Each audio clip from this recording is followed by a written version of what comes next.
আসসালামু আলাইকুম, কেমন আছেন সবাই? চলে আসলাম এই তো আমার হাতে চিকেন বিরিয়ানির রেসিপি নিয়ে।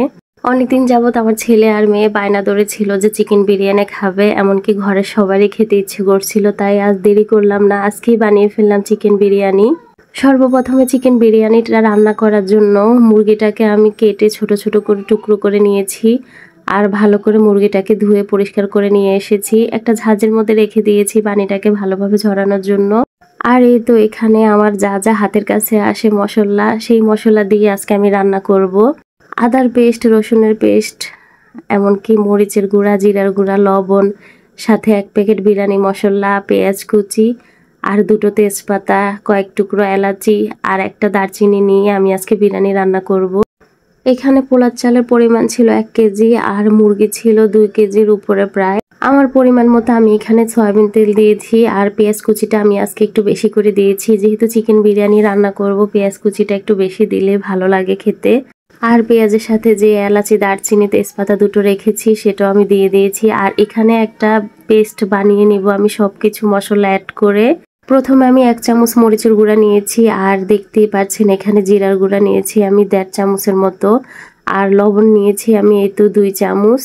আমি এখানে কোন চামচটা ব্যবহার করছি সেটাও আপনাদেরকে দেখিয়ে দিচ্ছি। আর এই তো আদার পেস্ট নিচ্ছি আমি 2 চামচ। এখানে যেহেতু একটা বিরিয়ানির প্যাকেট আমি ইউজ করব, তাই জিরার গুঁড়াটা আমি একটু কম দিয়েছি। আর এই তো এখানে রসুন বাটা 1 চামচ দিয়েছি আমি। একটু টক দই হলে অনেক ভালো হতো, আমার কাছে টক দই নেই। আর এই তো গুঁড়া দুধ দিয়ে দিচ্ছি আমি এখানে 3 চামচ।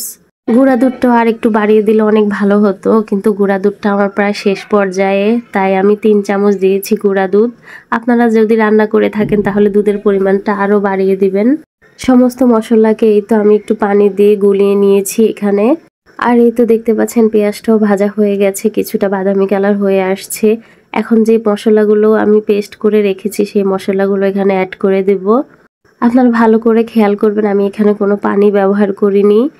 বাটিটার মধ্যে যে মশলাগুলো রেখেছিলাম সেই বাটিটার মধ্যে সামান্য পরিমাণ পানি দিয়ে আমি এখানে দিয়ে দিলাম।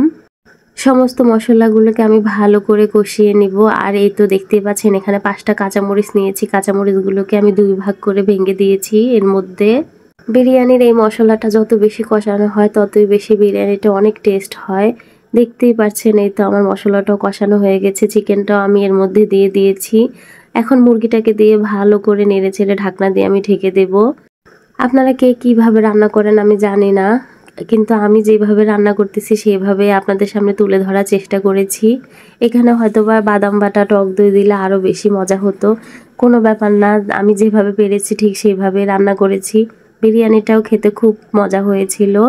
প্রায় 10 মিনিট পরে তো বিরিয়ানির মশলার প্যাকেটটা ছিঁড়ে আমি মশলাগুলো দিয়েছি মুরগির মধ্যে। এখন এগুলোকে ভালো করে নেড়েচেড়ে হালকা একটু কষিয়ে নেব। আমরা আসলে অনেকেই অনেক রকমভাবে বিরিয়ানি রান্না করে থাকি। একজনের রান্নার ধরনটাই আসলে আলাদা। আর আমি যেভাবে রান্না করতেছি সেইভাবে আপনাদের সামনে তুলে ধরার চেষ্টা করেছি। বিরিয়ানি মশলা দেওয়ার পর ভালো করে মুরগিটাকে কষিয়ে এই তো কিছুটা পরিমাণ পানি দিয়ে দিলাম। আর এই তো এক ফাঁকে পোলার চালটাও আমি ধুয়ে নিয়ে আসছি। প্রায় 10 থেকে 15 মিনিট পর যে ঝোলটা আমি দিয়েছি ওই ঝোলটাও শুকিয়ে আসছে, মুরগিটাও আমার রান্না হয়ে আসছে। তাই পোলার চালগুলো এর মধ্যে দিয়ে ভালো করে নাড়াচাড়া দিয়ে নিচ্ছি একটু।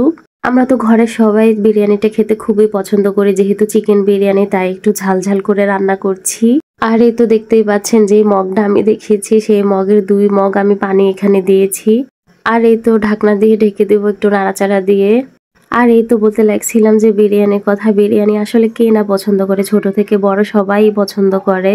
কথা বলতে বলতে এই তো পানিটাও আমার শুকিয়ে আসছে। আমার কাছে কিছুটা লবণ কম লেগেছিল, আমি এখানে কিছুটা লবণ দিয়েছি। বিরিয়ানির পানিটা যখন সমান হয়ে আসছে তখন আমি চুলার জালটা একটু ধিমে আঁচে দিয়ে দিয়েছি, যাতে এগুলো ভালো করে সিদ্ধ হয়, সমস্ত চাল আড়া কাঁচা যাতে না থাকে। আর এক ফাঁকে এই তো শসাও কেটে নিচ্ছি বিরিয়ানি খাওয়ার জন্য। ফাইনালি আমার বিরিয়ানিটাও রান্না হয়ে গেছে, অনেক সুন্দরভাবে চালগুলো সব সিদ্ধ হয়ে গেছে। চালগুলো আজকে একটু পুরান ছিল, পানিটা আমার একটু বেশি লেগেছে। যেই মগে আপনাদেরকে দেখিয়েছিলাম 2 মগ পানি দিয়েছি, কিন্তু না, পরবর্তীতে আমার আরেকটু পানি দিতে হয়, কারণ আমি দেখছিলাম চালগুলো তখনও একটু আধা কাঁচা রয়েছে। আর একটু পানি দেওয়ার পর বিরিয়ানিটা আমার ভালো করে সুন্দর মতো হয়। সবাইকে খাইয়ে এই তো আমিও খেতে বসে গিয়েছি। বলেছিলাম না ঝাল খেতে খুবই পছন্দ করি। এই তো একটা কাঁচামরিচ ভেঙে ভেঙে বিরিয়ানির সাথে খাচ্ছিলাম।